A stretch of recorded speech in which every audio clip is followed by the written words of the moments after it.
Picture this, a sprawling city older than Rome, older than the pyramids, humming with life 5,000 years ago. Dust swirls through narrow stone streets, water runs through the world's first engineered sewers, and traders move carnelian beads under a sky glowing red with the setting sun. This is the Indus Valley civilization, mysterious, advanced, and silent. Silent, because though they carved hundreds of symbols into clay tablets and amulets, no one alive today can read a single word. Archaeologists call it the Indus script. Small, almost delicate, the symbols look like birds, fish, geometric patterns each, one locked with meaning, yet completely closed to us. Some researchers believe it was a fully developed language, as rich as Egyptian hieroglyphs. Others argue it might have been a set of religious or clan marks, not language at all. What we know for certain is this: the people who used this script vanished. Their cities collapsed around 1900 BCE, swallowed by drought, shifting rivers, or something even darker that we cannot name. No Rosetta Stone was ever found to break the code, and so the tablets sit in museum glass cases, cold, staring back at us, their secrets intact. Each time you see one, you are staring into a message from the dead, a message that will not speak. What did they want to say? Was it a prayer, a warning, a simple record of grain trade, or something that would change how we see the ancient world? The mystery presses in with every symbol, daring us to solve it. And as we leave the Indus and step into the next riddle of history, we carry that weight with us, the reminder that entire civilizations can vanish, leaving only whispers, carved in clay. Now we move to a moment when the entire known world seemed to burn. The Late Bronze Age 1200 BCE was a golden era of empires and trade. Palaces gleamed with gold, ships carried tin and copper across the Mediterranean, scribes wrote in cuneiform under the glow of oil lamps. And then, in the space of a few decades, it all fell apart. Cities from Greece to Mesopotamia burned to the ground. The Hittite Empire vanished. Egypt barely survived. The world seemed to shrink into chaos. No one knows exactly why. Some researchers blame climate change, droughts that starved populations and drove migrations. Others point to invasions by mysterious raiders we now call the Sea Peoples, their ships appearing on the horizon like a storm of blades. There are theories of earthquakes, plagues, even a breakdown of the very systems that tied these civilizations together. Imagine walking through a once great city and hearing only the creak of burned timbers and the wind whistling through ruins. The collapse left a centuries-long dark age where writing, art, and trade nearly disappeared. Humanity had to rebuild the world almost from scratch.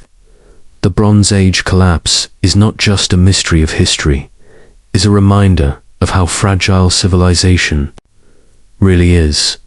One day you have palaces and libraries, the next you have ashes. What was the true trigger, and could it happen again to us? The question hangs like smoke over the centuries. From burned cities we turn to a single book, locked not by fire, but by its own strange language. The Voynich manuscript, thick pages of vellum, filled with looping, elegant script that no linguist can decipher. The letters dance in lines that look familiar at first glance until you realize they belong to no known alphabet. Between the text are haunting illustrations, women bathing in green pools connected by pipes, plants that don't exist anywhere on Earth, star charts of impossible constellations. Some believe it is a medieval hoax, a clever forgery made to impress a wealthy collector. Others argue it is a genuine scientific or medical text written in a lost language or code. Cryptographers, AI programs, even military codebreakers have tried to crack it and failed. The book feels alive, as if it knows you are trying to understand it and quietly refuses to let you in. Imagine turning a page and running your fingers over the ink, knowing that whoever wrote this lived 500 years ago, and yet you are as far from their meaning as if they were from another planet. What was the author trying to preserve? A secret herbal medicine? A book of magic? A guide to another world entirely? As we close its cover and set it back down, we are left with more questions than answers, and the mystery lingers, asking us, what knowledge have we lost to time, hidden in plain sight, waiting for someone brave enough to unlock it? Next, we travel to a strange summer in 1518, to the city of Strasbourg. The streets were narrow, the air thick with heat, and one woman, her name was Frau Trophia, stepped into the market square and began to dance. At first, no one thought much of it, but she didn't stop. Hours passed, then days. Her feet bled, but still she danced, as if gripped by some invisible force, and soon others joined her. Dozens of townsfolk began to dance uncontrollably, their bodies jerking in rhythm, their faces slack with exhaustion. The city records say that within a month, 400 people were dancing, some until they collapsed, some until they died. Historians call it choreomania, a dancing plague. Some researchers think it was mass hysteria, triggered by famine, disease, or stress. Others argue it was a kind of religious trance, a desperate attempt to appease saints or spirits. There is even a theory that they had eaten bread contaminated with ergot, a fungus that can cause hallucinations. But none of these explanations fully capture the sheer terror of a city watching its people dance themselves to death. Imagine the sound, the slap of feet on cobblestones, the groans of pain, the eerie music of fifes and drums brought in by city officials to try to control the rhythm. Imagine waking up one morning and realizing your own legs were carrying you out into the square to join them. Was this a sickness of the body or of the soul? The dancing stopped as suddenly as it began, leaving only silence. But the question remains, what power moved them, and why did it vanish as quickly as it came? From a haunted city square, we moved to 1947 Los Angeles. The city was booming, neon lights glowing, jazz spilling from bars. And then a crime scene was discovered so shocking that it froze the city in horror. A young woman, Elizabeth Short, known as the Black Dahlia, was found murdered, her body gruesomely mutilated, posed in a vacant lot as if part of some twisted ritual. The case became one of the most infamous unsolved murders in American history. Detectives swarmed the scene. Reporters filled newspapers with lurid headlines, and Hollywood whispered darkly about who could have done such a thing. Some theories suggest a lone sadist. Others believe it was a surgeon or doctor, given the precision of the cuts. There are even those who claim it was part of a network of powerful men, a secret ritualistic killing that the city's elite helped cover up. Imagine the black and white flashbulbs of reporters, cameras, the gasps of neighbors peering over fences, the detectives pulling their fedoras lower as they took notes. The case files still sit open today, filled with names, suspects, and false leads, but no one was ever charged. Elizabeth Short remains both a victim and a symbol. Reminder that beneath the glamour of Hollywood there is a darkness that has never gone away. What did she know? Who did she trust? And why did her killer choose to make her death a spectacle for the whole city to see? These questions still hang in the Los Angeles night air. 70 years later, from the shadows of Los Angeles, we take to the sky. November 24th, 1971. A man who would come to be known only as D.B. Cooper boarded a Boeing 727 in Portland, wearing a dark suit and tie, carrying a briefcase. Mid-flight, he handed a note to a flight attendant. He had a bomb. He demanded $200,000 in cash and 4 parachutes. The plane landed, the ransom was delivered, the passengers released. Then Cooper ordered the crew to take off again, heading toward Mexico. Somewhere over the forests of Washington, in a cold night sky, he opened the rear stairway and jumped. When the plane landed hours later, he was gone, vanished into the darkness. The FBI scoured the wilderness, but found no body. No parachute, nothing but a few bundles of cash discovered years later, rotting along a riverbank. Who was he? Some believe he was a former paratrooper or special forces veteran. Others think he died in the jump, his body still hidden under moss and pine needles. The case remains the only unsolved skyjacking in American history. Picture that. Last moment wind howling in his ears, lights of the plane fading above him, the world rushing up through the blackness. Was he smiling? Was he terrified? And if he lived, where did he go, and why did he never spend most of the money? Somewhere out there, D.B. Cooper, or his secret, may still be waiting. From the roaring winds of Cooper's jump, we turn our ears to the stars. It's August 15th, 1977. Astronomer Jerry Emin is scanning the sky with the Big Ear radio telescope in Ohio. He is listening, not for meteors or planets, but for whispers, radio signals that might come from another world. Then it happens. A signal blares in, strong, narrow, precise. For 72 seconds, the universe seems to shout at us. Emin circles the numbers on the printout and writes one word in the margin: wow.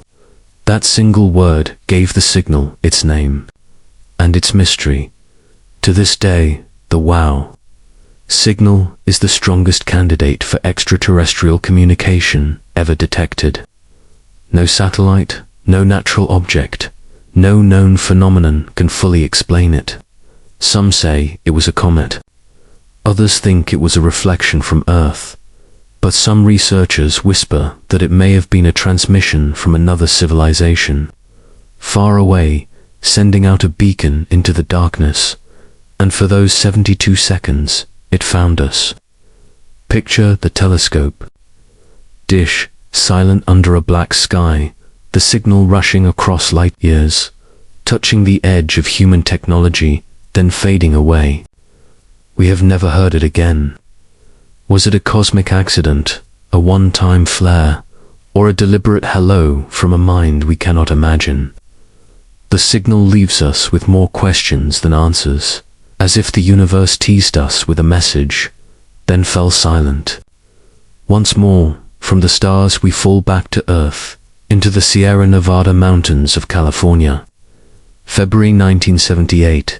5 young men: Gary Mathias, Ted Weiher, Bill Sterling, Jack Madruga, and Jackie Hoot drive to a basketball game. They never return home. Months later, their car is found abandoned on a remote mountain road. It wasn't stuck. It had gas. The men could have driven away, but they didn't. The search goes on for months, until spring thaw reveals a horror. 4 of the men are found dead, some miles from the car. One was in a cabin, wrapped in sheets, emaciated, as if he had starved to death, despite food nearby. Gary Mathias was never found at all. The case became known as America's Deer Pass, a reference to another infamous wilderness mystery. Theories range from foul play to disorientation to something stranger. Why were they so far from their route? Why did they split up? And why didn't they eat the food that might have saved them? Imagine the snow-covered woods at night, the creak of branches, the eerie silence. 5 friends wandering deeper and deeper into the freezing dark. their breath visible, their footprints trailing off into the unknown. Somewhere out there, perhaps still, lies the final clue, the one that would explain why these men died in such a baffling way. Until it is found, the UB5 remain a chilling reminder that sometimes the road home is never reached. From a snowbound mountain road, we move to the open ocean. September 22nd, 1979. A US satellite known as Vela 6911 detects a double flash of light over the South Atlantic, a signature that looks exactly like a nuclear explosion. But no country claims responsibility. The United States and South Africa are implicated. Some point to Israel, saying it was a secret nuclear test. Others claim it wasn't a bomb at all, but a meteor strike, a sensor malfunction, or even something extraterrestrial. The truth remains classified, hidden under layers of Cold War secrecy. Picture it, a sudden flash turning the ocean white, illuminating waves and clouds, then gone. Ships might have seen it. Seabirds might have scattered in terror, but officially, nothing happened. The incident became a diplomatic riddle, nations accusing, denying, pretending. If it was a nuclear test, it violated treaties and changed the balance of power. If it wasn't, what created that flash in the dark? The Vela incident is a ghost on the world's radar, a moment where something happened and no one will say what. It leaves us staring at a map of the South Atlantic, wondering what lies beneath its waves or what passed through its sky that night. From the secretive flash over the Atlantic, we turn to a night of television that became something out of a cyberpunk nightmare. November 22nd, 1987, Chicago. Viewers are watching the nightly news when suddenly, without warning, the screen glitches. A figure appears, wearing a rubber mask of Max Headroom, the digital TV character, known for his stuttering voice and unsettling grin. Behind him, a corrugated sheet spins, as if he's in some hidden warehouse. No one knows who he is or why he's there. The broadcast lasts seconds, then vanishes. Later that night, during a broadcast of Doctor Who, the figure returns. This time, he mumbles strange phrases, waves a sex toy, and is spanked by someone. Off-screen then, just as abruptly, the hijack ends. The FCC and FBI investigate, but they never catch the culprit. To this day, no one knows who pulled off the hack, how they did it, or what their message was supposed to mean. Imagine sitting in your living room, remote in hand, as your favorite show suddenly dissolves into a bizarre, distorted nightmare, as if someone is speaking to you through static from another dimension. The Max Headroom intrusion remains one of the most infamous unsolved hacks in history.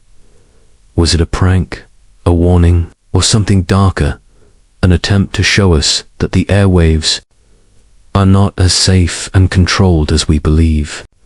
The image of that grinning mask still lingers, frozen in time, daring someone to solve the riddle of who was behind it.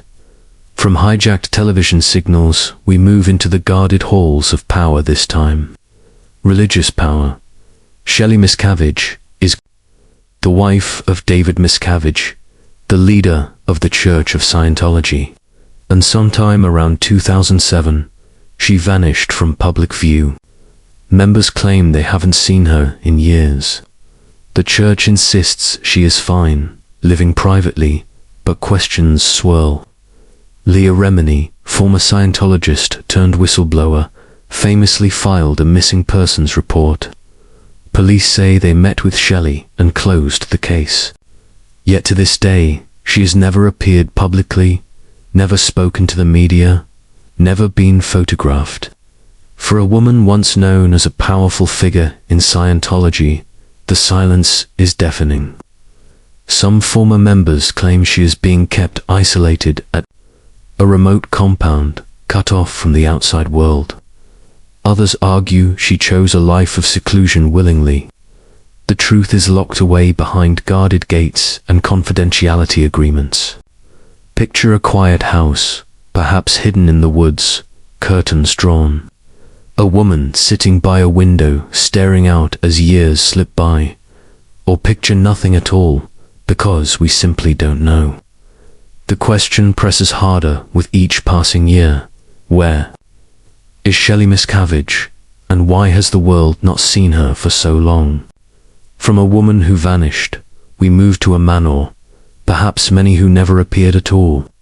In 2008, someone using the name Satoshi Nakamoto published a paper online describing a new kind of money, Bitcoin. The idea was radical currency without banks, without governments, without borders. In 2009, the first Bitcoins were mined. And then, in 2010, Satoshi vanished. No one knows who he or she or they were. Journalists have tried to unmask Nakamoto for years, pointing fingers at cryptographers, computer scientists, even random suspects with similar names. Each time, the trail goes cold. What we do know is that Satoshi's Bitcoin wallet still exists, untouched, holding billions of dollars worth of cryptocurrency. Whoever Nakamoto was, they have not spent a cent. Imagine the brilliance it took to create a system that changed the financial world forever, then to walk away, leaving the invention to humanity, never revealing your face. Some believe Satoshi was a lone genius. Others think it was a group of developers or even a government project in disguise. There is even a theory that Satoshi is dead, taking the key to that fortune to the grave. As Bitcoin rises and falls, the mystery only grows. Who built the future of money, and why did they choose to disappear once it was unleashed? From the unknown creator of Bitcoin, we step into one of the most elaborate digital treasure hunts ever conceived. January 2012, image appears on an obscure message board. The image is simple, just white text on a black background. Hello. We are looking for highly intelligent individuals. It is signed with a symbol of a cicada. What follows is a puzzle that leads thousands of people into a labyrinth of riddles, codes hidden in images, ciphers buried in ancient literature, GPS coordinates pointing to posters in cities across the globe. The group calls itself Cicada 3301. Those who solved the first puzzle were led to a second, then a third, each more complex and strange than the last, and then sequence. No one knows who was behind it, or what their ultimate goal was. Some say it was a recruitment tool for intelligence agencies, searching for brilliant cryptographers. Others believe it was an online secret society, gathering thinkers to change the world. The puzzles referenced philosophy, art, mathematics, and cybersecurity, creating an experience that felt less like a game and more like a calling. Imagine sitting alone in your room at night, decoding a message that leads you to a payphone on another continent, and realizing that somewhere, someone is watching your progress. And then imagine they stop speaking to you, leaving you at the edge of the labyrinth, forever wondering what you almost discovered. Cicada 3301 remains one of the internet's most haunting mysteries, a door, half opened, leading into darkness. From the digital realm, we lift into the sky. March 8, 2014. Malaysia Airlines Flight 370 takes off from Kuala Lumpur, bound for Beijing. It never arrives. Somewhere over the South China Sea, the plane veers off course, its transponder goes dark, and it disappears. From civilian radar, what followed was one of the largest and most expensive search operations in aviation history. Pieces of debris have washed up on remote shores, confirming the plane went down, but the wreckage has never been fully found. Theories run wild. Catastrophic mechanical failure, a deliberate hijacking, a rogue pilot's final act, or something far more sinister. The last words from the cockpit were calm. "Good night, Malaysian 370. Then silence. Imagine sitting in that cabin, hearing nothing but the hum of the engines, unaware that the plane is turning off course into the blackness of the Indian Ocean. Imagine the hours of flight after contact was lost. What was said, what was done, who was awake to witness it? The ocean is vast, and somewhere beneath its surface lies the answer. But until it is found, Flight 370 remains one of the greatest modern mysteries.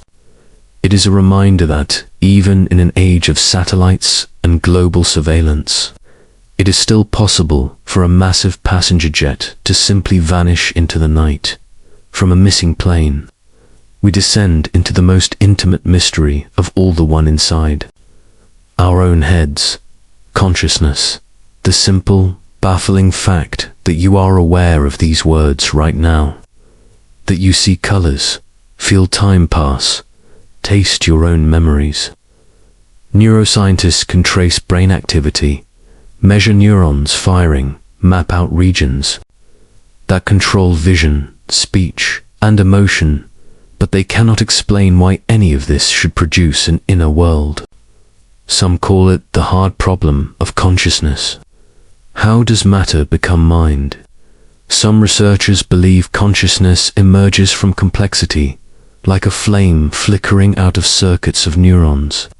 Others suggest it is fundamental, woven into the fabric of reality like space and time. There are even those who argue that consciousness might not end at death, that it could persist, somehow, somewhere. Imagine standing outside under a starry sky and realizing that every single thought you've ever had, every dream, every fear, every joy, is made of electric sparks inside a fragile organ the size of 2 fists. And yet, here you are, experiencing it all from the inside. Is consciousness just an accident of biology, or the deepest clue about the nature of the universe?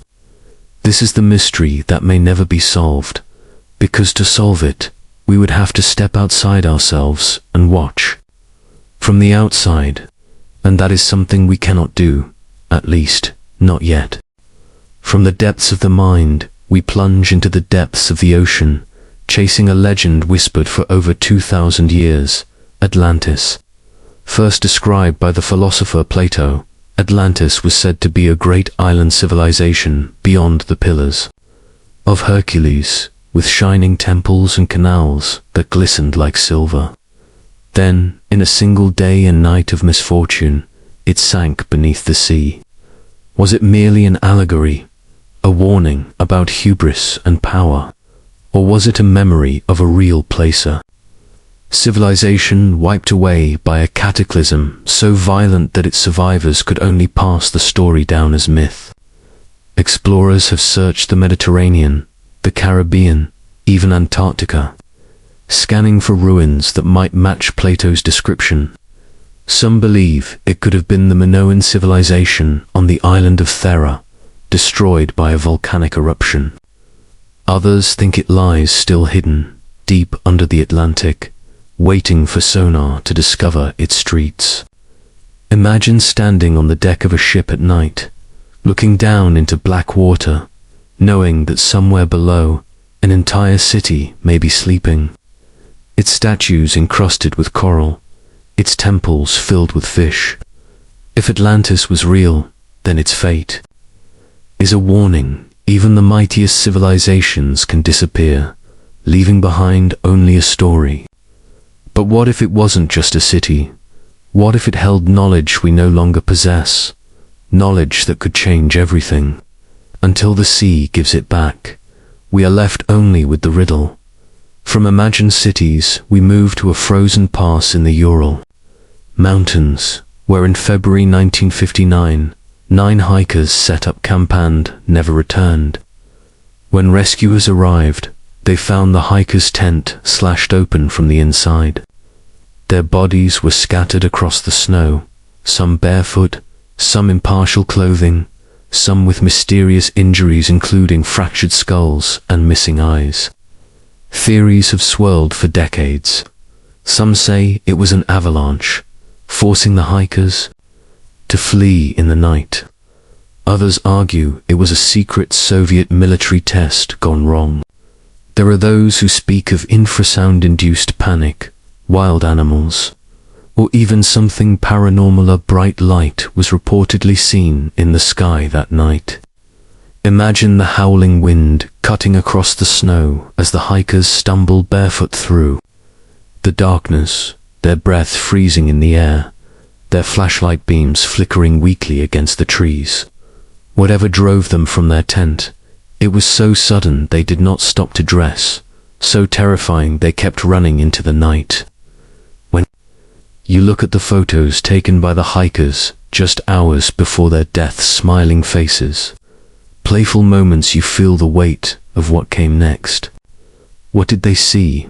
What did they hear? And why has the mountain kept its secret for more than 60 years? From icy peaks we travel to a small island off the coast of Nova Scotia, where treasure hunters have been digging for more than 2 centuries. Oak Island. The legend begins in 1795, when a teenager discovered a strange depression in the ground. He dug, and at regular intervals, he found wooden platforms buried beneath layers of earth, till the pit flooded mysteriously with seawater. Since then, dozens of expeditions have tried to reach the bottom, building tunnels, pumps, and shafts, only to be met with cave-ins, floods, and tragedy. 6 people have died searching for whatever lies beneath, what is buried there. Some say pirate treasure, perhaps the lost hoard of Captain Kidd.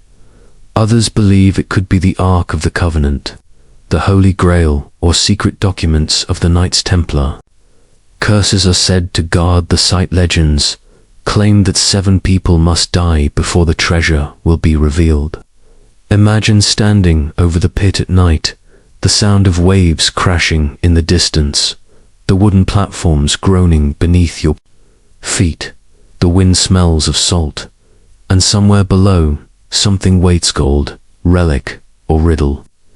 The deeper the hunters dig, the more elaborate the mystery becomes, as if the island itself is determined to keep its secret.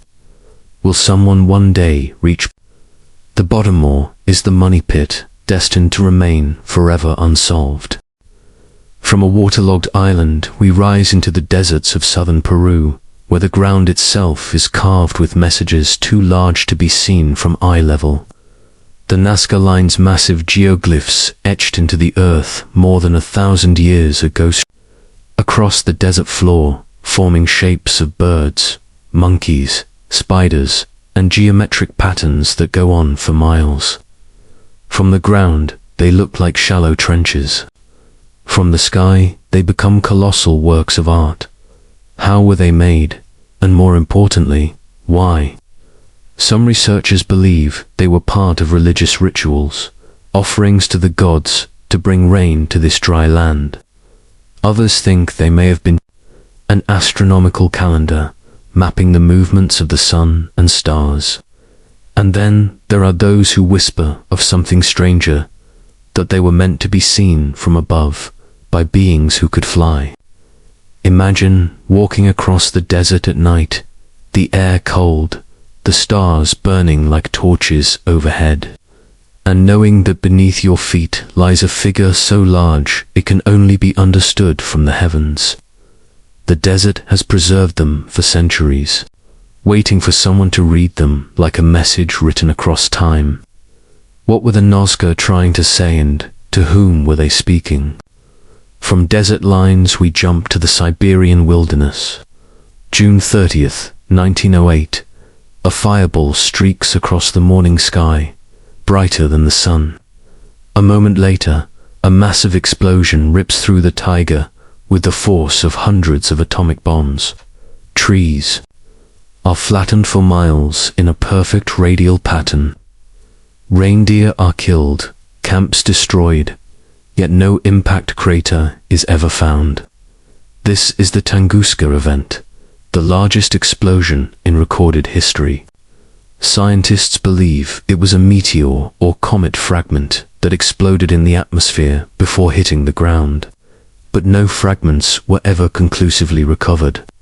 Some have suggested it could have been something else, a black hole passing through Earth, a natural gas explosion, even an alien craft crashing.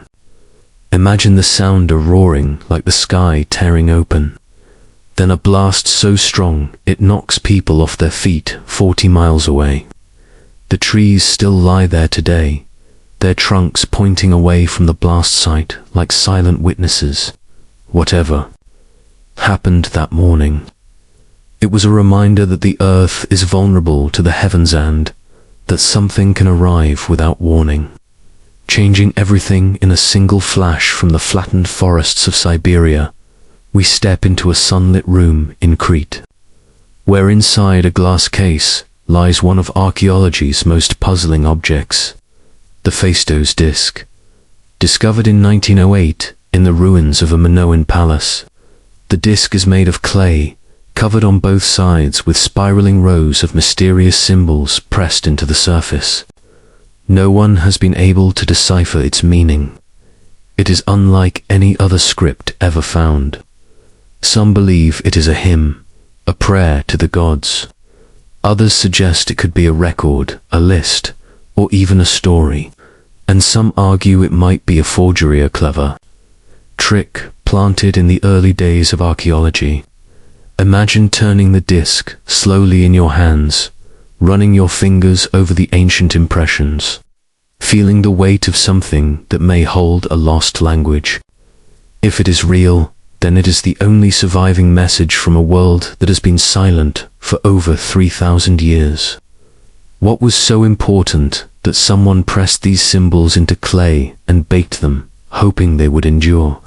The disc stares back through its glass case, daring us to break its code and hear the voice of a vanished civilization once more. From the spiral symbols of Crete, we dive into the blue waters off a small Greek island, Tachythera, where sponge divers in 1901 discovered the wreckage of an ancient ship.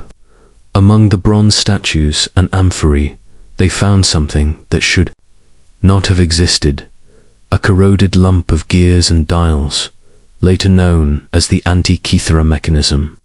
When cleaned and X-rayed, it revealed a complex machine of astonishing precision.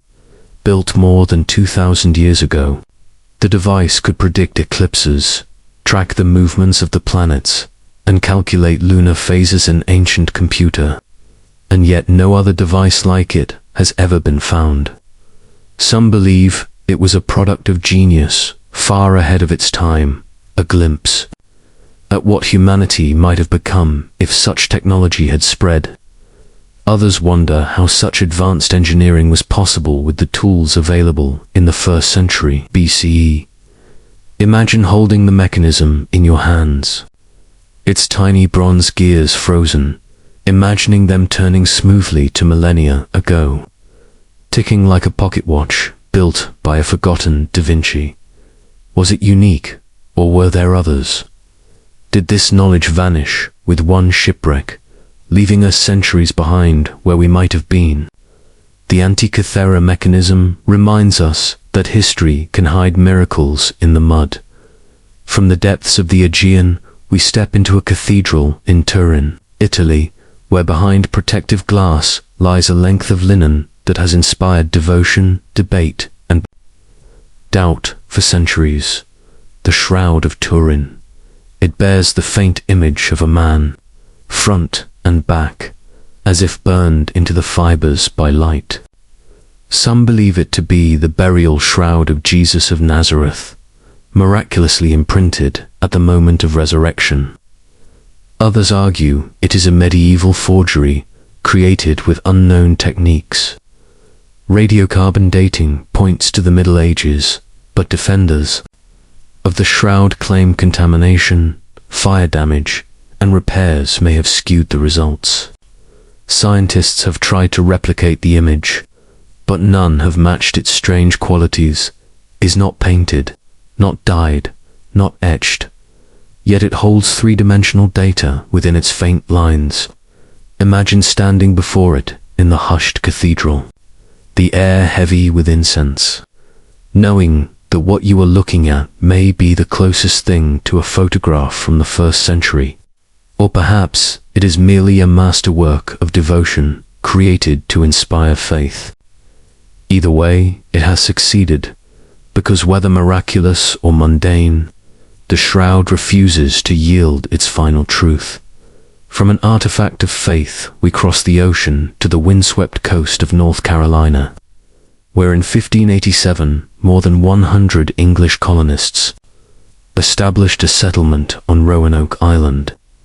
When supply ships returned 3 years later, they found the colony deserted. No bodies, no signs of struggle, just the word Croatoan carved into a post. The colonists were never seen again. Were they killed by hostile forces, absorbed into local tribes, lost at sea while trying to escape? Or did something stranger happen? Famine, disease, a disaster that left no trace. Some claim the carving was a clue, pointing to nearby island, but no definitive evidence has ever been found. Imagine walking through the empty palisade, hearing only the cries of gulls and the rustle of the wind, trying to picture where more than 100 men, women, and children went. The mystery of Roanoke was one of America's first unsolved disappearances, and it still stands as a reminder of how easily a community can vanish, leaving only a single carved word behind like a whisper from the past. Somewhere in the coastal forests and marshes, the final resting place of the lost colony may still lie hidden, waiting for someone to listen carefully enough to find it. From the sandy coasts of the New World, we return to the rolling green fields of Wiltshire, England, where on a plain dotted with sheep stands one of the most iconic enigmas of human history. Stonehenge, massive stones, some weighing more than 25 tons, stand in a circular pattern that has puzzled researchers for centuries.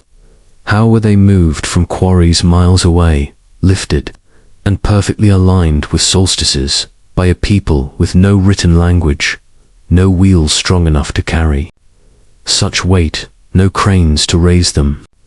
Some researchers suggest Stonehenge was a temple of the sun, a calendar of the heavens, perhaps even a site of burial and ritual sacrifice.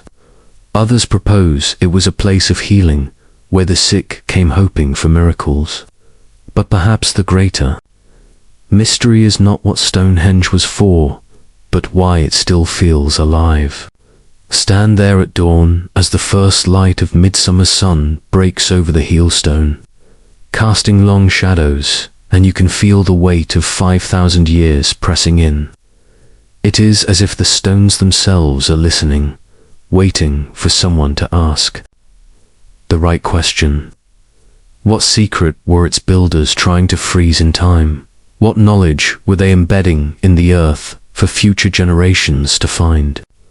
From Britain we travel to the shimmering sands of Giza, where the Great Pyramid rises from the desert like an eternal riddle. For thousands of years it has stood as the largest stone structure ever built, aligned so precisely with the cardinal points that even modern surveyors marvel at its perfection. How did ancient builders move and place more than 2 million blocks, some weighing as much as 80 tons, with no iron tools, no wheels, no modern cranes?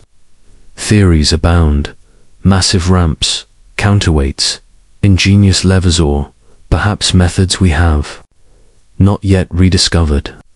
Some researchers point to the pyramid's astronomical alignments, suggesting it was more than a tomb. Perhaps a giant machine to harness cosmic energy, a beacon to the stars, or a message for distant civilizations. Walk through the grand gallery, feel the cool stone on your fingertips, and you sense the presence of something greater in ambition that transcends death itself. Why build something meant to last for eternity unless its purpose was meant to speak across millennia? The Great Pyramid seems to whisper, "We were here, we understood the stars, and we left behind a monument that refuses to crumble." From stone monuments we shift to stone ages, back to a time when humans were not alone. For hundreds of thousands of years, another kind of human walked the earth, Neanderthals. They were strong, intelligent, capable of making tools, burying their dead, even creating art. Then, about 40,000 years ago, they vanished. Some believe they were wiped out by Homo sapiens through competition, warfare, or disease. Others suggest they were absorbed into our species through interbreeding, their blood still flowing in many of us today. Yet questions remain. Why did they disappear so suddenly after surviving multiple ice ages? Was there a catastrophic event we have not yet discovered?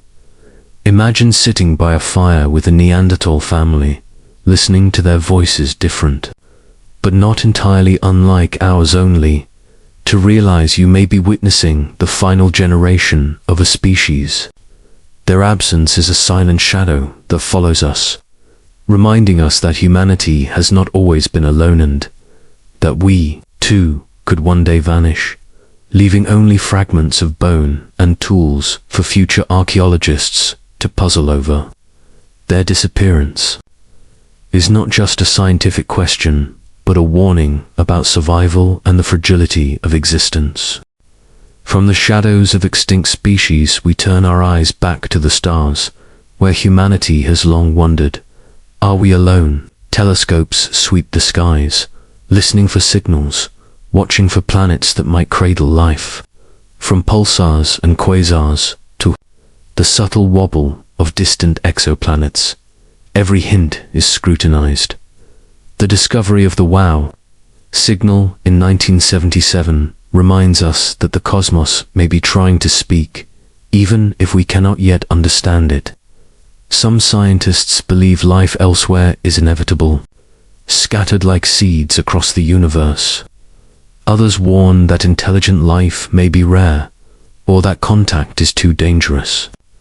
Imagine the vast darkness above, dotted with billions of suns, each possibly harboring worlds teeming with unknown creatures, civilizations, and ideas. And yet, silence greets us. Or perhaps the universe is not silent, and our ears are simply too small to hear. As we search, we are forced to confront our own insignificance and the possibility that the answers to the biggest mysteries of existence may lie not in our history books, but in the infinite stretches of space. From distant stars we turn inward to the most profound enigma of all, time itself. History is filled with mysteries, lost civilizations, unexplained phenomena, vanished peoples, but beneath them all lies a deeper question. Why does anything exist at all? Time flows forward, carrying civilizations, languages, and species into memory and oblivion. And yet, in that flow, we are conscious, able to reflect, to imagine, to search for meaning. Some philosophers argue that consciousness and existence are inseparable, that the universe becomes aware of itself through us. Others suggest we are tiny accidents in a cosmos without reason, flickers of awareness in a vast, indifferent void.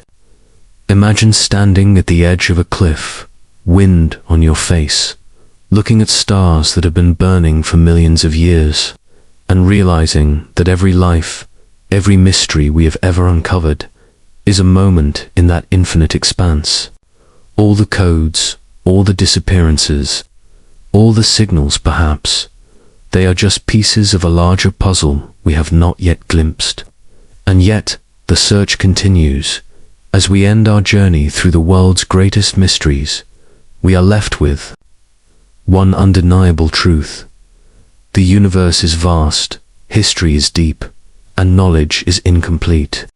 From the silent Indus script to the vanishing Roanoke colony, from the unimaginable engineering of Stonehenge and the Great Pyramid to signals that may come from beyond our world, humanity has been surrounded by riddles since the beginning. Some mysteries will eventually yield answers. Others will persist, teasing, taunting, challenging us to think deeper. But in each unanswered question lies the spark that drives curiosity, the reason we explore deserts, dive beneath oceans, peer through telescopes, and study the past. Imagine closing your eyes for a moment and letting your mind wander across time and space. Ancient cities, vanished peoples, strange lights in the sky, relics that defy explanation, and a universe full of secrets still waiting to be discovered. Perhaps the true mystery is not any single event, object, or disappearance, but the endless human desire to understand, to seek, and to imagine. And as long as that desire exists, the quest will never end. So sit back, relax, and let the wonder of the unknown linger with you, because history and the universe itself is always whispering its secrets if only we are willing to listen.